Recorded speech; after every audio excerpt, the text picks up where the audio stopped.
사람들은 자유를 위해 다양한 것들을 요구합니다. 예수 믿지 않는 사람들이건 모든 인류는 자유가 있으려면 이런 것들이 있어야 됩니다 하고 자유의 선제 조건들을 얘기를 해요. 어떤 게 있을까요? 자유가 있으려면 정치적 독립이 있어야 됩니다. 경제적 독립이 있어야 됩니다. 민주화를 일으켜야 됩니다. 공정무역을 해야 됩니다. 규제를 철파해야 됩니다. 그리고 인권이 보장돼야 되고요. 또는 소수의 의견도 존중되어져야 됩니다. 그리고 차별이 금지돼야 됩니다. 이런 슬로건들을 많이 내겁니다.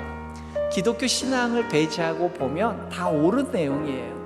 근데 그들이 주장하는 내용들, 여기에 독립, 민주화, 공정무역, 규제 철폐, 인권보장, 소수의 주장의 보호, 그 다음에 차별금지, 이 모든 것들을 보면 그들이 정의 내리고 있는 자유에 대한 개념이 무엇인지를 알 수가 있어요. 사람들의 마음 밑바닥에 들어있는 그 자유의 그 본질에 그들이 정의하는 내용에 보면 바로 나의 권리와 기회와 욕구와 내 이익을 보장받고 싶어 하는 게 그들이 생각하는 자유의 개념이에요. 그것이 손해보지 않고 다 충족되는 것을 전제로 하고 그런 것들이 있어야 우리가 진정한 자유를 느낀다라고 선언을 하는 거죠. 우리에게 하나님과 예수 그리스도가 없다면 그것은 옳은 얘기일 겁니다. 우리는 이걸 주장해야 돼요. 그런데 우리는 예수 그리스도를 믿는 사람들이에요. 그러다 보니까 일반 사람들이 알고 있는 이 정의와 요구보다 더 높은 차원의 것들을 우리는 이해할 수가 있어야 된다는 거죠. 그럼 그게 뭐냐? 예수께서는 진리가 우리를 자유롭게 할 것이라고 말씀하셨다는 거예요. 예수님은 전혀 다른 차원의 진리에 대한 필요 충분 조건을 이야기하고 계세요. 세상 사람들은 이런 것이 있어야 자유로운 사람입니다, 자유로운 상태입니다 라고 선언을 하는데, 예수님은 사람들이 생각하는 것과 전혀 다른 차원의 전제 조건과 필요 충분 조건을 얘기하고 있어요. 그게 바로 뭐냐? 진리라는 거예요. 진리를 알지니 진리가 너희를 자유롭게 하리라. 전혀 다른 내용이에요. 진리하고 자유하고는 전혀 상관이 없을 것 같은데 예수님은 우리가 진짜 자유로우려면 진리를 알아야 된다는 거예요. 진리가 무엇이고 진리의 정체를 알을 때에 우리가 진짜 자유로워질 수 있다는 거죠.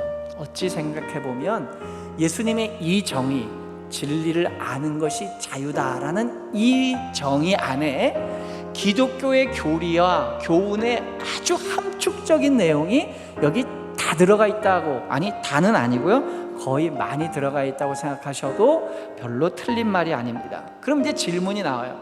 왜 진리를 아는 게 자유를 보장받는 것일까? 여러분, 이것은 무엇과 관련되냐면요, 자유의지와 관련이 있는 거예요. 예수 그리스도를 제외한 우리 모든 인류는, 과거와 미래, 현재의 모든 인류는 우리가 각 개인이 갖고 있는 자유의지는 타락을 했기 때문에 그것은 본성적으로 우리는 악을 향해 달려갑니다.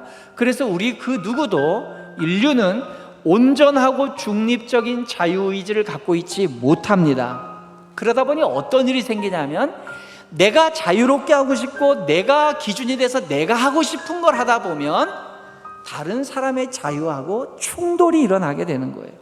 내가 하고 싶은 것이 다른 사람하고 충돌이 없으면 괜찮은데 내 자유의지가 삐뚤어져 있고 훼손되어 있다 보니까 내 자유의지가 다른 사람의 자유의지하고 겹치게 되는 거예요. 충돌하게 되는 거예요. 이래서 우리는 자유의지가 충돌이 되는 것을 보게 됩니다. 현실에서 이런 것들은 너무 많이 봐요. 내 기준이 나한테는 전혀 문제가 안 되는데 다른 사람에겐 그게 굉장히 불쾌하고 불만스럽고 또 부족한 것일 수가 있다는 거죠. 예를 두 가지만 딱 들겠습니다.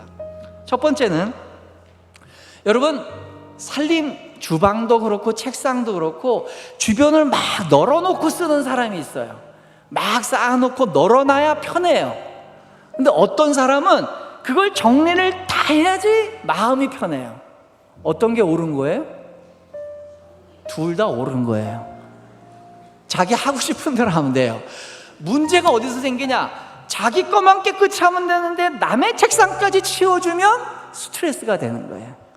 또 자기 책상만 어지러우면 괜찮은데 남의 책상까지 침범해서 어지러우면 이게 불편해지는 거예요. 두 번째 예가 있습니다. 제가 젊을 때 자취생활을 좀 하다가 결혼을 했어요. 자취생활을 하는데 저는 수건을 쓰는 습관이 있었어요. 그게 뭐냐면 제가 깨끗해 보이죠, 사람이. 굉장히 깨끗해요, 사람이. 근데 간혹 더러운 게 있어요. 그 중에 하나 뭐냐면 저는 수건을 얼굴을 닦고 몸을 닦고 발을 닦아요. 그래서 수건 하나로 얼굴과 몸과 발을 다 닦는 거예요. 왜 그렇게 됐냐? 저는 선생님들이 가르쳐준다라는 거예요. 선생님들이 이런 노래 가르쳐주더라고요. 머리, 어깨, 무릎, 발, 무릎. 그래서 머리 닦고 몸 닦고 발 닦고, 충격적인 거 뭐냐? 발, 무릎, 발 거꾸로 올라온다는 거예요. 발을 닦았던 걸로 얼굴을 닦고 있어요. 저는 그게 문제가 전혀 되지 않았어요. 결혼해서 뒤지게 혼났습니다. 뭐냐? 또 이렇다고 또 믿는 분들이 있어. 우리 사모가 또 막 목사님을 엎드려 뻗쳐 시켰냐? 그러질 않아요. 근데 아내는 발수건은 발수건, 손수건은 손수건, 얼굴수건은 얼굴수건. 지금은 이제 한 20몇 년 적응할 때 그게 맞는 것 같아요. 저는 이제 발을 얼굴수건하고 같이 닦는 친구들을 보면 혐오스럽습니다, 이제는. 어쨌든 나한테는 별로 안 중요한 것 같은데 남한테 되게 중요한 문제가 있고요, 남한테는 별로 안 중요한데 나한테는 되게 중요한 문제가 있는 거예요. 왜요? 우리 각자의 기준이 틀리기 때문이에요. 내 자유의지하고 남의 자유의지가 부딪히는 거죠. 그래서 세 번째, 객관적인 기준이 있어야 우리 모두는 자유롭게 되기 때문에 진리가 자유롭게 하는 거예요. 왜 진리가 필요하냐? 객관적인 기준이 있어야지만 우리는 거기서 다 자유를 느끼게 되는 거예요. 여러분, 신호등을 예를 들어 볼까요? 모두 다 신호등을 지키며 파란불 빨간불 돼 있는데 아니 아무도 안 다녀요. 그러니까 어떤 운전자가 아유 뭐 내가 신호등 지킬 이유가 뭐 있어, 내가 막 다녀요, 그냥 신호 위반하고. 여러분, 그게 자유입니까? 만약에 그렇게 돼서 모든 운전자가 신호등을 안 지키고 다 신호 위반을 하면 그 길을 다닐 수 있어요, 없어요? 없어요. 거기는 엉키고 설키고 해서 신호등이 없으면 아무도 못 다니는 길이 돼요. 그러니까 어떤 사람이 신호등 무시하고 자유롭게 다니는 거는 대부분의 모든 사람들이 그 신호를 지켜주는 약속을 지키기 때문에 자기가 방종할 수 있는 거죠. 그러니까 제멋대로 하는 사람들은 사실 착한 다수들의 그 조건 위에서 나쁜 짓을 하는 거예요. 여러분, 이것이 바로 객관적인 기준이 필요하다는 거예요. 그러면 객관적인 기준이라면 국가의 법 정도면 괜찮으냐? 아니요. 국가의 법도 객관적이지 못합니다. 여러분, 국가가 정한 대한민국 헌법이 객관적인 기준 같아요? 그렇지 않아요. 법들이요, 그 나라의 상황에만 맞는 거예요. 자동차 얘기한 김에 좀 더 얘기해 볼까요? 우리나라와 대다수의 나라들은 운전자가 자동차를 오른쪽 우측 통행해야 돼요. 맞죠? 오른쪽으로 해서 우회전할 때는 신호등이 없는 경우가 대부분이지만 좌회전할 때는 신호등을 받아야 돼요. 근데 옆나라 일본이나 영국 지배를 받았던 뉴질랜드나 키프로스 이런 나라들은 왼쪽으로 다녀야 돼, 차가. 그래서 운전대도 오른쪽에 있어요. 어느 게 옳은 거예요? 그 나라별로 그렇게 정하고 하는 거예요. 그러니까 국가의 법도 객관적인 게 되질 않아요. 그래서 국가의 법을 진리라고 그러지 않는 거예요. 그건 언제든지 개정할 수 있는 여지가 있는 것이죠. 여러분, 국가의 법을 뛰어넘는 상위의 개념, 아주 객관적인 게 있어야 되는 거예요. 심지어 세대도 뛰어넘어야 돼요. 그럼 그 진리를 누가 만드느냐? 전 세계에 있는 모든 사람들이 모여서 만장일치로 무슨 정의를 해서 진리를 만든 게 진리냐? 그래도 안 돼요. 1000년 전, 2000년 전, 3000년 전 사람들이 동의하고 앞으로 10년 뒤, 500년 뒤, 1000년 뒤에 오는 모든 세대들이 다 동의하는 거여야 돼요. 그게 그러므로 인간은 절대로 절대적인 진리를 만들 수가 없다는 거예요. 그럼 누가 만들어야 되냐? 진리는요, 그걸 만든 사람이 만드는 거예요. 여러분, 선풍기가 하나 있습니다. 여기 보니까 신일 선풍기네요. 신일이라는 회사가 만들었어요. 선풍기를 하나 갖고 오면 그 안에 선풍기만 있는 게 아니라 종이가 하나 딱 들어 있습니다. 뭐죠? 사용설명서예요. 사용설명서는 뭐냐? 이 제품은 이렇게 조립해서 이렇게 사용해야 됩니다 라고 만들어 주신 거예요. 누가 사용설명서를 줬죠? 이걸 만든 사람, 만든 회사가 넣어놓은 거예요.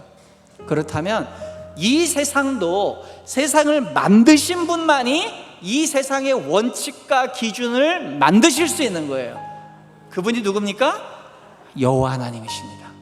야훼 하나님께서 이 세상을 만드셨기 때문에 이 지구와 우주를 만드신 다음에 인간을 만드신 다음에 이 지구와 인간은 이렇게 사용하는 거야 라고 원칙과 기준을 만들어 주셨어요. 그거를 진리라고 얘기하는 거예요. 그러므로 진리는 오직 하나님께로만 오는 거예요. 그래서 여러분들이 원하건 원치 않건, 여러분들이 하나님을 믿건 믿지 않건, 이 세상을 창조하신 하나님께서 그분이 만드신 사용 설명세대로 사는 것, 그게 자유예요.